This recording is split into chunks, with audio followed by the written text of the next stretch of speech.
this subtopic inaitwa refuse to be silenced. Because when they silence you, they are silencing you so that they can carry away your destiny, so that the purpose of God in you will not be fulfilled. When you have a purpose and when there is a destiny upon your life, God has given you something that will come to happen, come to pass. They will come in to silence you. Angalia wakati nani alizaliwa, anaitwa nani? Anaitwa Daudi. Wakati alizaliwa, all the projections za baba yake, za ndugu zake na kila mtu in the society ilikuwa ku silence David. They wanted to silence David from the agenda of God that was in him. Wakati Yusufu aliuzwa na ndugu zake, what they were doing, they didn't hate Joseph, but they wanted to silence that which was in Joseph. Bwana Yesu asifiwe sana.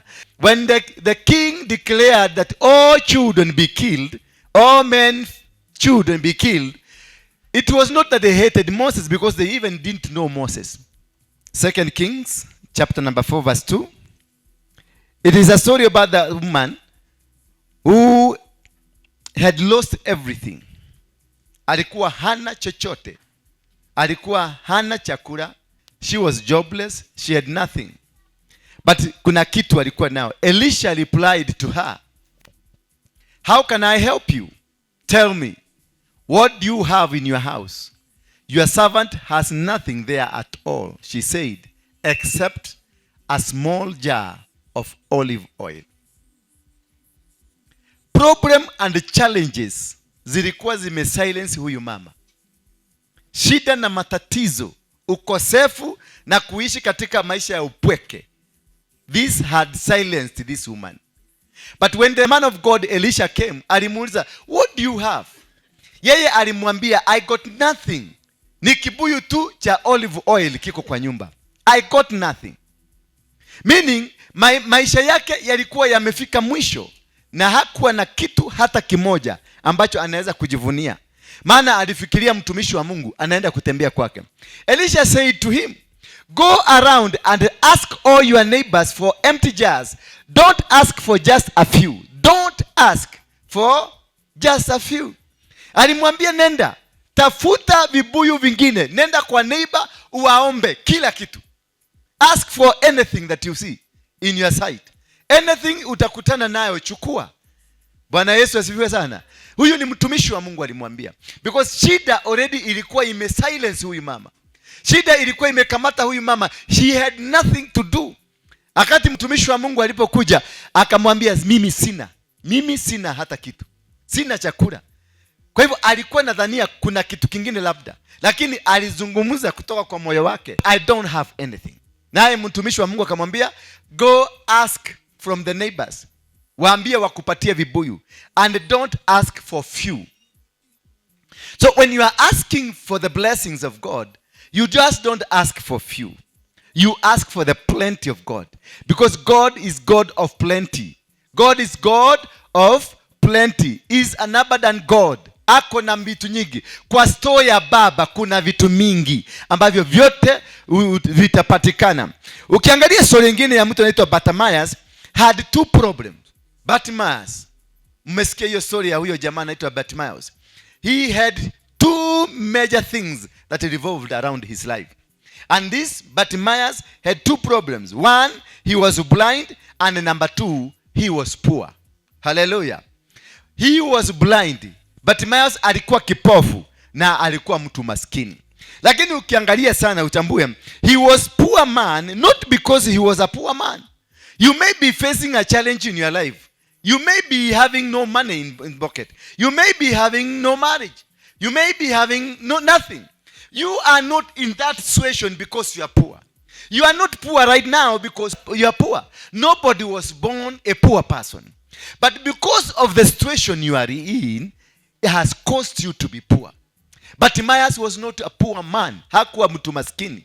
Lakini ile situation ya upofu alikuwa nayo ilimfanya akuwe maskini. You ask yourself sometimes, why am I not gaining my ground? Why am I not succeeding? Ni kwa nini matatizo yamenizingira katika maisha yangu? Mahali popote ninaenda, there is an issue. Mahali popote naenda kuna mambo mazito yametendeka katika maisha yangu. It is not the reason you are thinking. You are not poor because you are poor. You are not poor because you cannot make it. You are not poor because you cannot succeed. Haukuzaliwa ukiwa maskini. Katika kuja kwako dunia hii ulikuja ukiwa na vitu zako zote. But there is a problem. You are poor. There is a problem. You cannot afford to pay rent. There is a problem. You cannot be able to pay for your school fees. There is a problem. You cannot be able to afford for your life. Why? There is a problem. So go looking. Hapo ndio unaenda kutafuta. Why am I poor? Because you are not supposed to be poor, but you are poor. Hallelujah. You are not born a poor man, because there's nobody was born poor. Nobody who doesn't have his own. Wewe ambaye hauna saizi ni kwa sababu hutaki kuwa nazo, au kwa sababu kuna tatizo. Lazima kuwe na chanzo cha why you are suffering. There is a reason that caused you to suffer. Bartimaeus hakuwa maskini, lakini alikuwa maskini. Wakati Yesu alipokuwa akipita, many times we are in situations not because we want, but because of the predicaments. There are so many predicaments that are around you. Mambo imefanyika, maneno unajikuta umejienda mpaka kwa muganga. Watu wengi hawajaenda kwa muganga kwa sababu wanastahili kuwa kwa muganga, lakini wametafuta solution na wakaona ni kama kwa muganga itapatikana. Watu wengi tunaendanga kanisa si sababu tunatafuta Mungu. Tumekuja huko kwa sababu shida imetukamata, na umesikia ukienda kwa Waruinge ukiobewa shida itaondoka. Bwana Yesu asifiwe sana. That is the cause. Why did you come to church? What is the probability of you coming to church? Why did you come to church? Did you come to church because of the love you have for God? Or you came to church because of the miracles that are being performed in that church? Hiyo ndio swali kubwa. Na ndio tunakuta kanisa linagawanyika mara mbili. Hapa kanisa hii saizi tuko na two groups. A group that loves God and a group that came for miracles. Hallelujah. Yes, they will hear the word of God. And they are the one who will shout the most. I don't siwaambii msishout, nataka mshout kabisa. Lakini they will shout the most. Hao ambao they are here because of predicaments. These predicaments, they can cause you to go far. They can cause you to board a plane uende mpaka Nigeria. Mimi niliingia ndege nikaenda mpaka Nigeria kutafuta TB Joshua because of the predicament.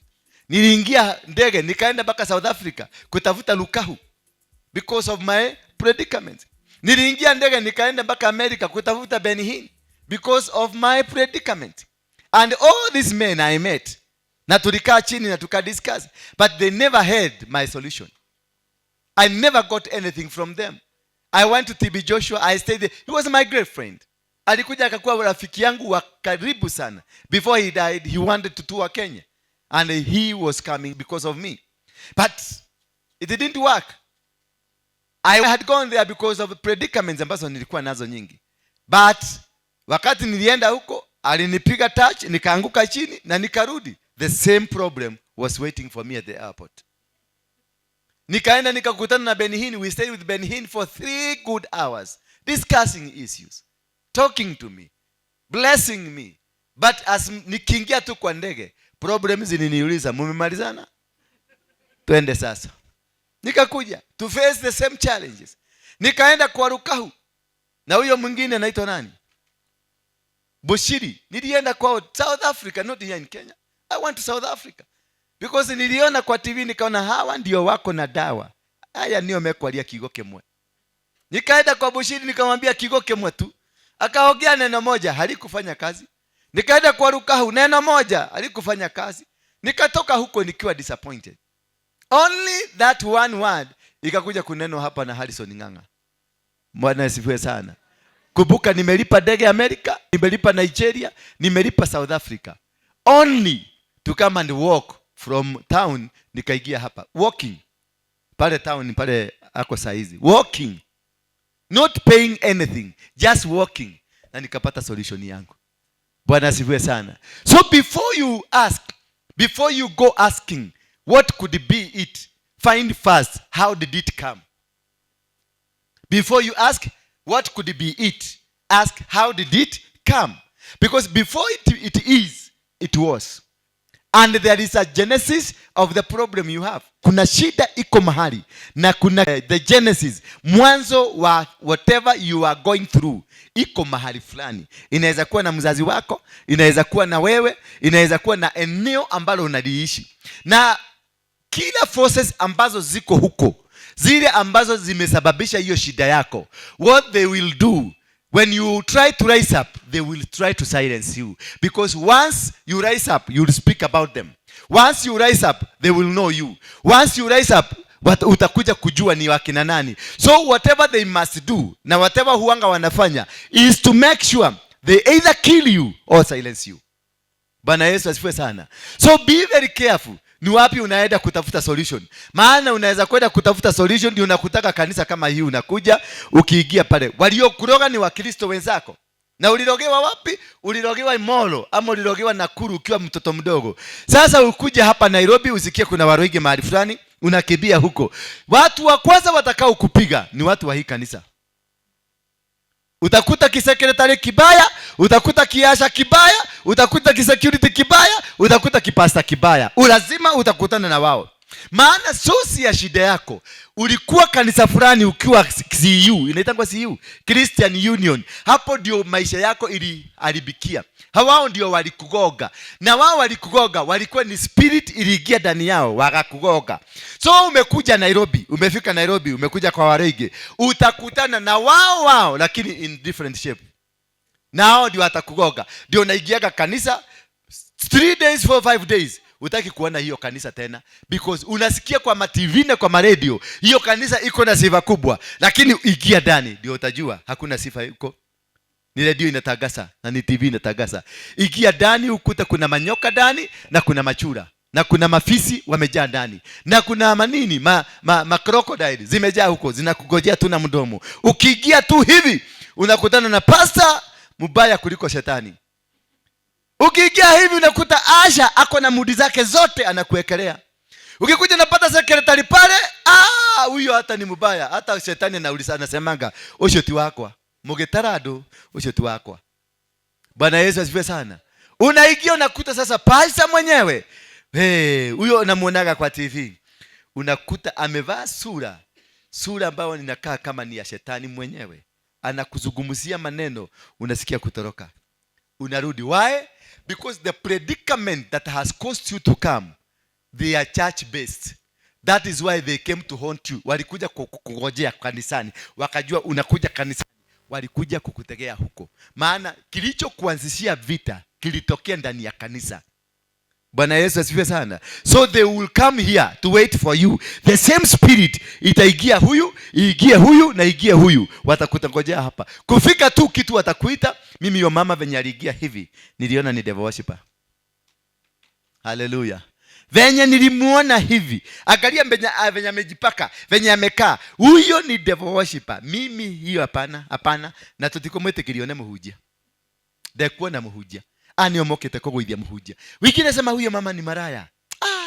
That's a prostitute. Huyo ni jagiri, ni kitu kibaya. Okay. Ucio igira haria muhujia ni agwa. Wamepositioniwa. The people to silence you, they have been positioned in the position of the originality. Ile cause kama ni kwa waganga, uganga ndio ulitumika kukumalizia maisha yako. Watakuposition wherever. Hata ukienda kwa muganga utakutana na mtu, hata unamwambia nipeleke kwa muganga, atakupeleka kwa muganga tapeli. Ama ukienda kwa muganga yule meenda, huyo muganga atakukorogea, akukorogea zaidi, akupeleke shimo nyingine kubwa kuliko ile ulikuwa. Because the target is where were you hit? Uligogewa wapi? Walikuwaia wapi? Ni wapi ulikamatiwa? Kama ulikamatiwa kwa njia hii, hiyo njia ndio watakukamatia. Kama walikukamatia kwa njia ya usherati, ukioa kile kitaagusha ndoa yako ni usherati. Watakuja kwako na bibi yako atakuwa na mama mzuri, rafiki yake. Wataorganize mpaka bibi yako apate a very beautiful lady, mzuri, mtu very generous in all ways. Bwana Yesu asifiwe sana. Sasa mzee kama mimi akikuja, mwambaye na mimi niko na hiyo roho, nikiona rafiki ya bibi amekuja, unaona kamsesa hiyo hakapedi nikamzeka kutoka. Unaona amekaa kwa sitting room, hapedi kutoka. ana shida na remote zote ya radio, ya TV na ya DSTV zote ziko hapo. Ana shida akichange, akijua mama anapenda ile kipindi ya nini, ile ya Sabiri kumubagia, akijua ni wa kumubagia saa hiyo, na apendage na chidaka kwa mfira ya maniu, siku hiyo ataweka kumubagia, ndio avurute yule mama na bibi wakuje sitting room. Tafadhalini angalieni hawa watoto. Immediately mzee atakuwa anategea, alafu saa hiyo mzee mwenye atoaki pesa ya kununua nyama anakuita, "Nina haja ali, mgeni atakula nini?"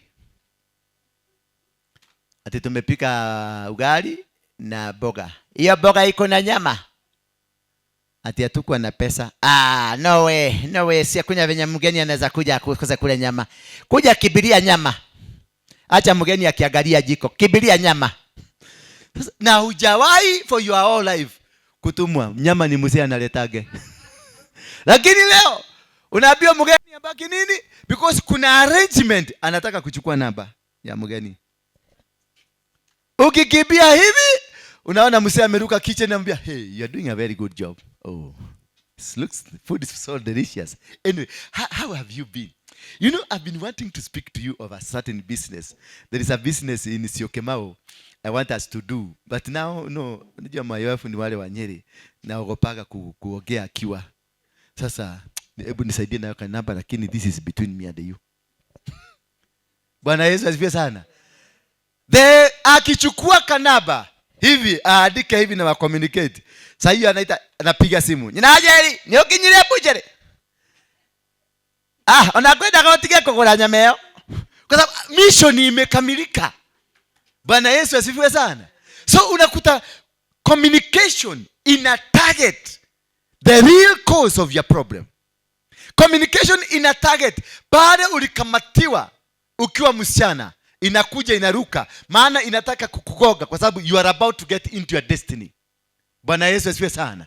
Wakati you are about to get into your destiny, ndio wanakuja kukusilence. Ambia mwenzako refuse to be silenced. Hapo ndio unakuta umetembea safari mrefu, umeenda masafa, but unfortunately katika masafa yale umeenda, ukienda kupokea kijiti unasikia karonyeki goda, ile tulikuwa tunaitaka goda, imekutega na umeanguka chini na umepitwa na kila mtu. It is very small. It is just a fraction of a second and you lose it. They silence you. Because all what they are looking from you is to make sure that whatever they were told to guard, that is kuja kwako, hiyo ndio wana monitor. They don't ask for you when you are at your peace, when you are eating, when you are having your own services, when you are having your own enjoyment. Until such a time utakajaribu kuvuka kuingia kwa destiny yako, that is when they come to silence you.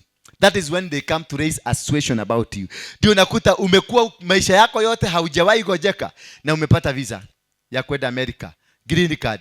Maisha yako hata haujawahi kufanya usharati hata kidogo haujawahi. Siku ile sasa green card imetokea, unaambiwa uende for medical test na unaambiwa unaende IMO, huko ndio watakufanyia screening, wakupiga picha, wakupime damu, kila kitu. Saa hiyo ndio unajikuta kitu haujawahi kufikiria kuwa nayo, uko na gonorrhea. Wakikupima unasikia ripoti imetoka gonorrhea. Sasa unarudi nyumbani kuuliza, you are very sure, pretty sure haujawahi enda nje. Sasa unaenda ukikodolea bibi yako macho kodokodo, unamuuliza, "Babe, how comes?" Na babe alipimwa hana gonorrhea. Wewe tu ndio uko nayo. Because they were told, don't allow this man kuvuka kwenda huko. So they will create anything possible. Utaenda choo ambaye mtu akule na gonorrhea amekalia, amemwaga hiyo gonorrhea, utaipiki from there. Ukienda kule unapimwa, na unajua ya mwanaume inatoka na siku 2. Ukienda huko unapimwa. Siku ile kameiva ndio unapimwa. Only to be told, we cannot allow you in. Why? Because you are suffering from an STI which we don't understand for how long it has been there. Utaenda kuharibu watu wetu huko. Just a small. Na wakikaso hiyo kitu yote, usikie imekuwa cancelled. The next 1 week unaenda hata kupimwa sasa udhibitishe. Unaambiwa mwili yako kulingana na test inataka ile culture. Culture inafanyangwa ya 1 month. Culture inatoa you've never been sick at all. You've never. Because they were told go and silence. Wakati Batimayo alisikia the switch, akasikia kuna mtu anaitwa Yesu anapita. Alitaka kujua huyo Yesu, maana alisikia huyo Yesu ako na solution. Huyo Yesu ako na uwezo. Huyo Yesu atanifungua macho yangu. Alianza kupiga kelele, lakini wale ambao walikuwa na wao walianza kumzuia. Meaning wale ambao wanakuzuia, wale ambao watakusilence, not people from far. It is the closest people around you. The people that you fellowship together, hao ndio watakuinukia. The people that are your family members, hao ndio watakuinukia. The people that you went to school together, hao ndio watakuinukia. Walioinukia Batimayo ni wale watu ambao walikuwa pamoja na yeye. Ni wale watu waliwaita marafiki, ndio waliwaambia nyamaza, you are making noise. Bwana Yesu asifiwe sana. The people around you, the people around your life, they're the people that are going to cause you to lose the life of God, to lose what you want. Many a times we are in situation not because we want, but because of the predicament. And mtu anaitwa Bartimaeus, he lived a depending and a humiliating life. Mtu mwenye anapitia kwenye hiyo life ya kuwa silence, anaishi kwenye a humiliating, yani you are humiliated all through, and a depending life. That is what they had projected you to be. That they will make you, wewe ni mtu wa kuomba, sina fare. Wewe ni mtu wa kuomba pesa ya nywele. Wewe ni mtu wa kuomba kakiredo. Wewe ni mtu wa kuomba kila kitu. There is, unakuta kwenye familia yenu yote, wewe tu ndio unaombaga. My brother, unajua kumekauka vibaya. Na kuomba tu kama Mungu akikujalia, Mungu akikuguza. Na kuomba tu. Ukiemaliza hiyo statement, kitu kingine inakuzungumzia. Why have you embarrassed yourself? Si ukenyamaza. Sasa ndivyo umesoma. Huyo brother unamuomba, hajasoma, alifika class 8. Wewe umefika university. Kumbuka ile pesa yote umetumia ya baba yako. Hiyo roho sasa inainuka. Inakutia kiburi. Unapigia brother yako, "Teko makai. Nidona mudo ni adomira." Kwa sababu unataka ikuondoe from msaada. Na labda huyo ndugu ndio yako na msaada yako. Huyo ndugu yako ndio amepatiwa. Labda juzi tu alikula kajackpot na alikuwa ameplan. The first person nitasaidia ni my brother. Lakini kwa sababu ya kiburi wanakuja wanakuzungumzia, wanakuambia mtu wa class 8 na wewe ni wa university. Mnaambia na nini? Pesa ya mtu wa class 8 utaipeleka wapi? Yaani uoni venye utachekelewa? Uoni inakuzungumzia mpaka una reason, mpaka unaona kweli this is a young brother of mine, I should be helping him. No, let me look for another friend to help me. Unapigia younger brother, unamwambia stop, na unamwambia na madharau mingi, mpaka huyo younger brother alikuwa ameenda kufanya venye atakutumia pesa, anakasirika, anaenda anaambia bibi yake, "Tamakai kwenda kutaidia my brother na milioni imwe." No, uliajarelia le inadamaka. Now what has happened? As voice to silence you from coming out of the predicament, inakuzungumzia, inakwambia stop. You are not supposed to get out. You are supposed to live here for. Although he was physically blind, his heart and spiritual vision was not dead. He will see well enough to recognize that there is God. Huyu jamaa Bartimaeus, he was physically blind, but inside the inner eye of him ilikuwa na uwezo wa kuona, ana uwezo wa kurecognize Mungu. Wakati alisikia Yesu, he recognized this is the Son of God. Na akasema, "Mwana wa Mungu, kuja unirehemu. Mwana wa Mungu, kuja unibariki." Na wale walikuwa karibu hapo, they stopped him. Wakamwambia, "Wewe acha kutuletea aibu." Walimkanyaga. And the more they tried to silence him, the more he spoke louder. Bwana Yesu asifiwe sana. The more they alijaribu kumzuia, wakamwambia nyamaza. Hivyo ndio sema, "Mwana wa Mungu nirehemu." Wakamkanyaga tena, "Mwana wa Mungu nirehemu." Wakamkanyaga tena. Baka Yesu akageuka. Refuse to be silenced. Tell your neighbor, make as much noise as you can. Make as much complaints as you can until you get that which you want. Because the plan is not a yesterday plan. It's a plan from since you were born. They have always tried to silence you. They have always tried to bring you down. They have always tried to make sure that you don't rise. Uliingia kanisa ukafunga kitambaa. Watu wanakuja wanakuambia kitambaa hii haitajiki kanisa hii. Because they want to silence you. They want to stop you. They want to make you not walk forward. Oh my God. This is the voice of God telling you, never allow those people who silence you to silence you. Refuse to be silenced. Bwana Yesu asifiwe sana. It doesn't matter what you're going through. Persist on your desires. Let's look at the book of Mark 10:48. Persist on your desires. But Bartimaeus was temporarily stopped from finding his desires, but he was not deterred. He pushed on because he knew what he wanted. He was not deterred. He knew this is what I want. He knew that I must get what is supposed of me. He knew I have rebuked him and told him to be quiet. But he shouted all the more, Son of David, have mercy on me. Son of David, have mercy on me. Son of David, have mercy on me. He continued. Usinyamazishwe kwa hiyo shida uko nayo. Bwana yako akikuja kwambie nyamaza, mwambie si nyamazi. Mke wako akikuja kwambie nyamaza, mwambie si nyamazi. I am going to talk. Lazima niendelee kuongea. Wakikuja Nairobi hii wakwambie nyamaza, usinyamaze, endelea kuongea. Ukienda mahali popote wakwambie nyamaza, usinyamaze, endelea kuongea. Go make as much possible noise, because that is your right. You must conquer them, and you must conquer the fear. You must conquer the spirit of fear. You must conquer your challenges. You must conquer them that hate you. Shout at them. To win this demon of destiny ni kushout. Usinyamaze. Wakikwambia nyamaza, make more noise. Wanakibiaga kuangalia kama kuna mtu anawaona. Tena nakwambia nyamaza, make more noise. Watakibia kuona kama kuna mtu anawaona. Then yakirudi, make more noise. Watakibia kuona kama kuna mtu anawaona. Wakikibia, ile kamba walikuwa wamekufuga nayo itakuwa imeruhusu.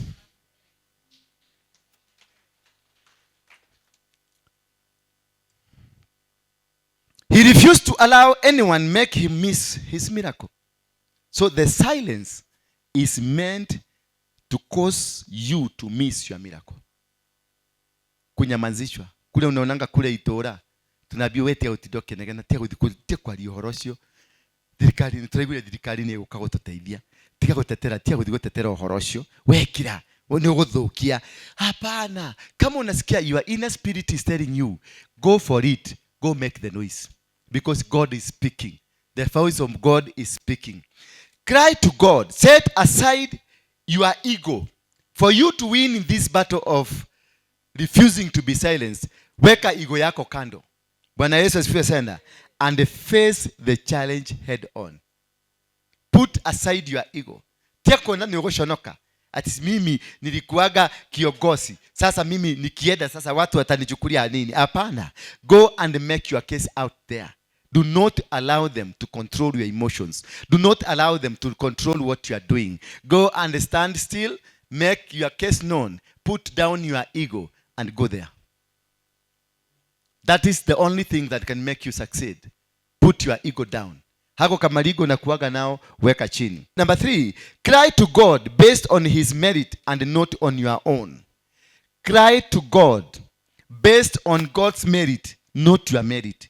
Do not go to God because you are special. You are important. You are a pastor. You are a bishop, an archbishop, an apostle, a manager, a known person, a member of parliament. No, you don't take this ego to God. You don't take your merit to God. You go with God's merit. You lift up God, because it is only God who can win this battle for you. It is only God who can defeat them that want to kill you. He knows what caused the problem you are facing now. He knows the people that bewitched you. Ni watu mbali. Uligongewa mbali sana. What you are seeing now, it is not a yesterday thing. It is a 30 years thing. It has outgrown. So put down your ego. Weka chini hiyo mambo ya kujiona ni kama wewe ni mtu wa maana, ni kama wewe ni mtu ambaye ni very important. Release yourself to God and God will use you to defeat them. Bwana Yesu asifiwe sana. Hello. So cry to God based on his merit, but Mayo cried to Jesus or God based on what he was in. Therefore, when you are crying to God, there are three things that you have to recognize from God. That God is full of his goodness, and God is full of his kindness, and God is full of his mercy. So those three things, you have to humble for them to work in you. The goodness of God, the kindness of God, and the mercy of God. We live under the mercy of God. We live under the goodness of God. So you need this goodness of God for you to conquer anybody that wants to kill you, anybody that wants to suppress you. Therefore, when you are moving towards the direction of successes, the Bible says that you must be able to conquer. You must be able to defeat the spirit of fear that is in you. The spirit of fear is used to silence you. The spirit of fear ndio inakujanga, unaogopa. Wakisikia ni mimi nilianza kusema, kitakuja kukuaje. So this is only meant to stop you from going where you are supposed to go. If you're a preacher, shika microphone yako, hubiri ni kama hautahubiri tena. If you're a teacher, go teach as much as you can be able to do.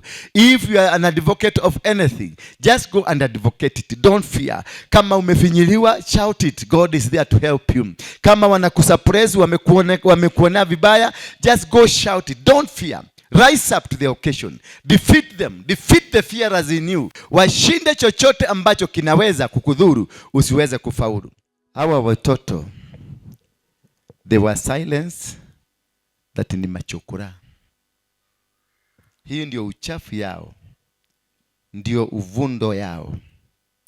But when Jesus came, amewabadilisha. They are no longer chokoras. They are sons of the Most High. They have been liberated from those that silence them, that they cannot make it. From those that silence them, that cannot succeed. Look at the handsome boys you're seeing here. Very bright men who have been silenced for quite long time. That they have been called, they are chokoras. Ni watu hawezi kutaka kwako, lakini kwa Mungu wamekubalika. Put your hands together. If this cannot set you free, then nothing can set you free. If this cannot change your mind to become human, nobody will change it. If these people cannot make you see God is good, then I don't see why you need to be even a church. Praise be the name of God. Amen. This is a testimony.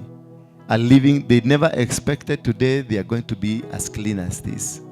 They never expected today they will go and shower. Hawakuwa na expect wataoga. Hawakuwa na expect watakuwa wazafi hivi. But hata mimi sikuwa najua watangara hivi. Mungu peke yake alikuwa najua. Amen. Only God knows your fate. Amen. Only God knows what is going to happen to you. Amen. Only God knows what your tomorrow will become. Amen. Their tomorrow has come. This is today, and they're going to win today. They are going forever to win. May God bless you. Amen. As now you change the direction and the direction of your life, I know God will guide you. I may not have enough resources to help you, but my God has resources. He will change you.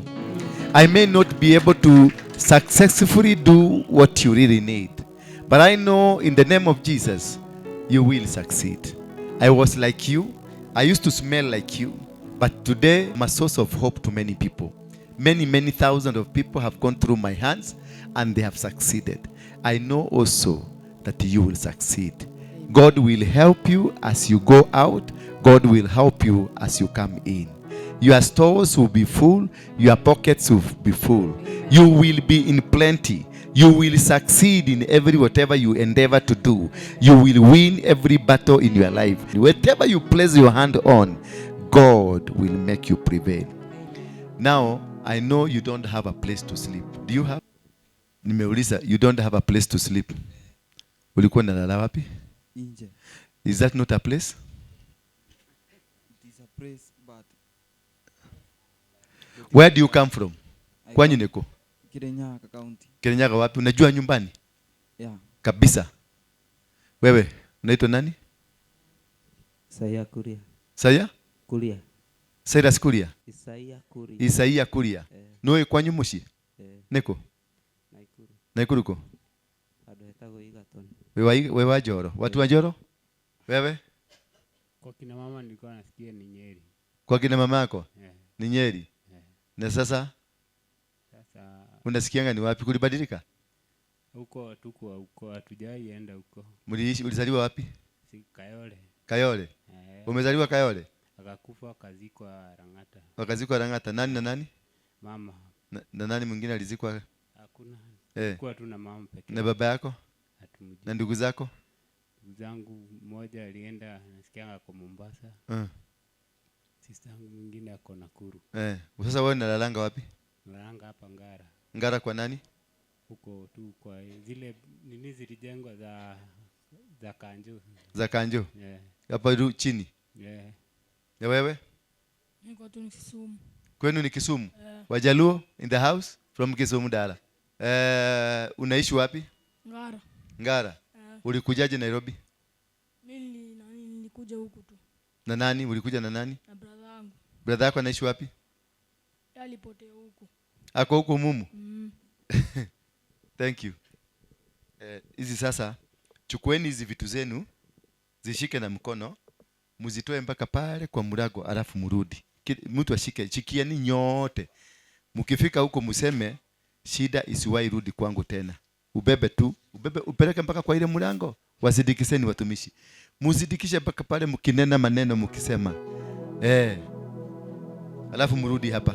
Sema Bwana Yesu, kutoka leo hivyo wanasindikisa shida zao. Hivyo shida yangu nayo isindikishwe. Iwe my predicaments. What they are carrying out is predicaments. I also carry my predicament out there. Shall never come back to me. In the mighty name of Jesus Christ.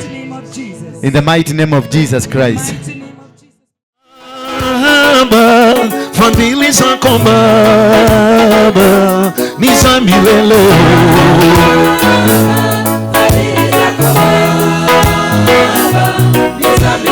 Baba, fadhili zako Baba ni za milele.